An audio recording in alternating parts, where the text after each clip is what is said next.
บายดีวันนี้วันศุกร์วันที่12 เดือน 11 ปี2021วันนี้เราจะมาเรียนวิชาภาษาลาวบทที่2การอนามัยห้องเรียนต่อก่อนเราจะไป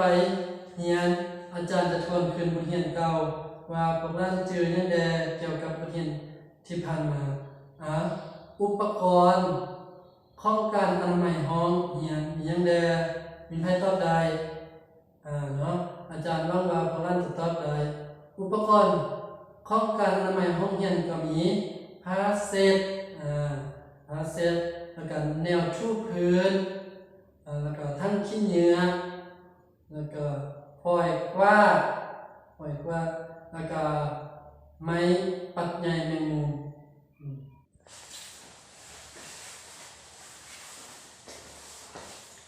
เรามาต่อข้อที่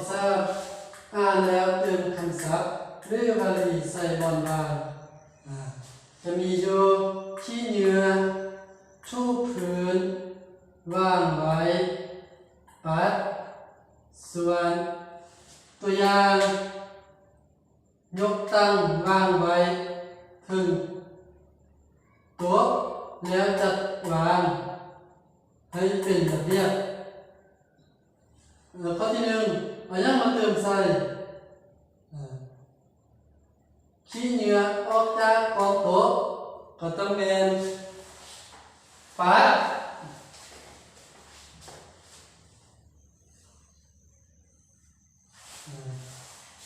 ัดขี้เหงื่อออกจากกองโต๊ะ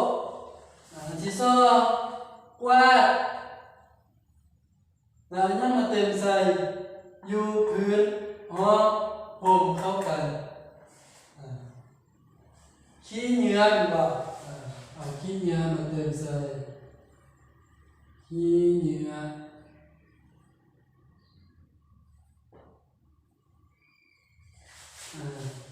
ต่อไปใครทราบขี้เหงื่อทั้งหมดใส่กระดาษมันยังมาเติมใส่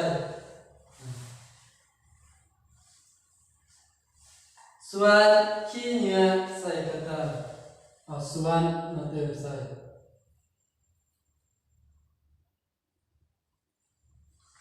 ส่วนขี้เหงื่อทั้งหมดใส่กระดาษอันที่4มันยังมาเติมใส่ห้องเรียนให้สะอาดยังเหลือชูพื้นชูพื้นมาเติมใส่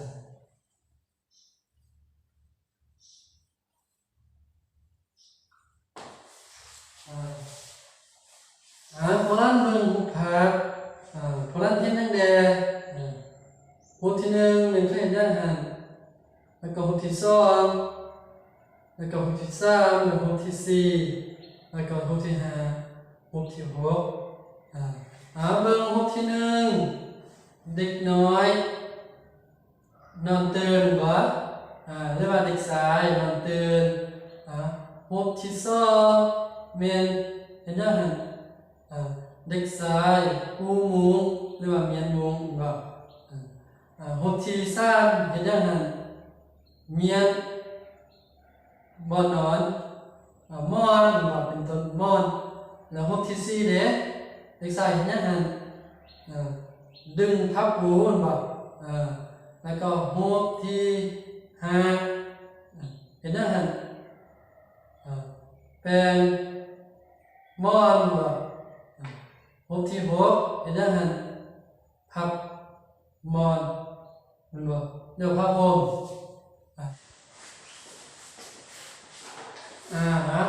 ร้านเบิ่งหุบที่1เรียน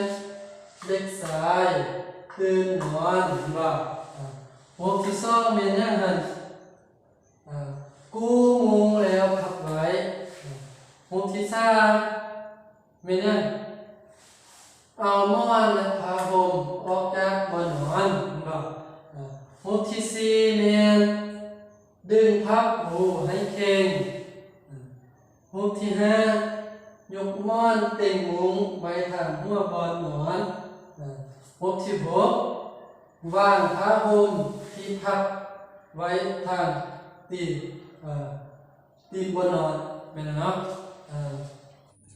มาเข้าข้อที่6คำนามเมนคำอยู่ได้ คำนามแม่นคำที่ใส่บอกชื่อของคน สัตว์และวัตถุสิ่งของต่างๆเช่นขี้เหยื่อโต๊ะแมงมุมเพดานและอื่นๆเฮามาอ่านนำกันคำนามแม่นคำที่ใส่บอกชื่อของคน สัตว์และวัตถุสิ่งของต่างๆเช่นขี้เหยื่อโต๊ะตั้งแมงมุมเพดานและอื่นๆ